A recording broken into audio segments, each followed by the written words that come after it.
Hello' everyone, কি খবৰ? আশা কৰোঁ সকলো ভালে আছে। মই মীনাক্ষী আজি লৈ আহিছোঁ ব্লাউজৰ বেক পাৰ্টটো কেনেকৈ কাটে আহকচোন দেখাওঁ। যদি ভাল লাগে এটা like, comment, share and subscribe কৰিবলৈ নাপাহৰিব।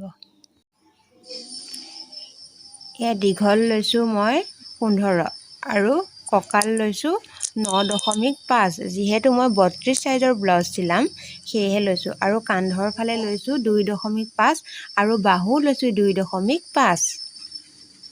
আৰু যিটো আমি কাঁহলুটি চেপ বুলি কওঁ সেইফালে লৈছোঁ 6.5। সম্পূৰ্ণ জোখ দিয়াৰ পাছত এতিয়া মই কাপোৰটো কাটি দিছোঁ।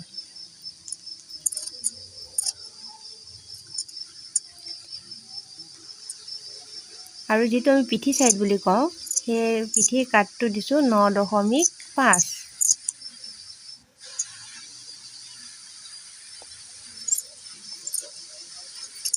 কাটি হৈ গ'লে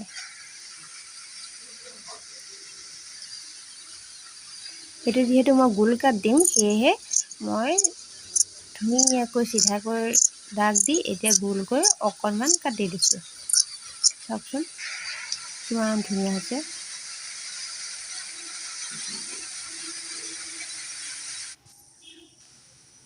ইয়াত তল কাপোৰ লগাই দিছোঁ আৰু তাতে সৰু সৰু আলপিন দি মই ফিটিং কৰি লৈছোঁ।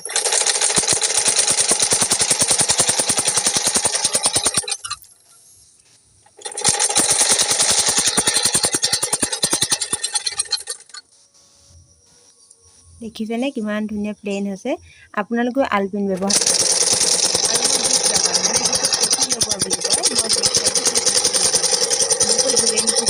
কাপোৰখিনি সমানে কাটি এতিয়া সেই ব্লাউজৰ কাপোৰখনৰ ওপৰত সেই চিলাই লোৱা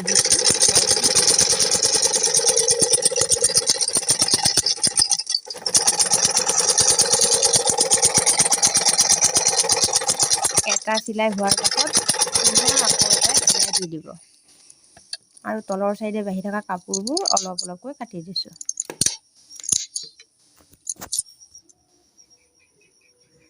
সম্পূৰ্ণ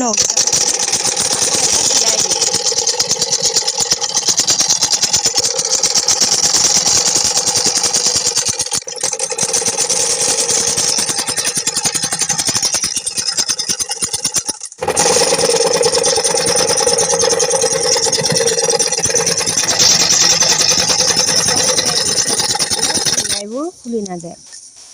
ফাইনেলি হৈ গ'ল।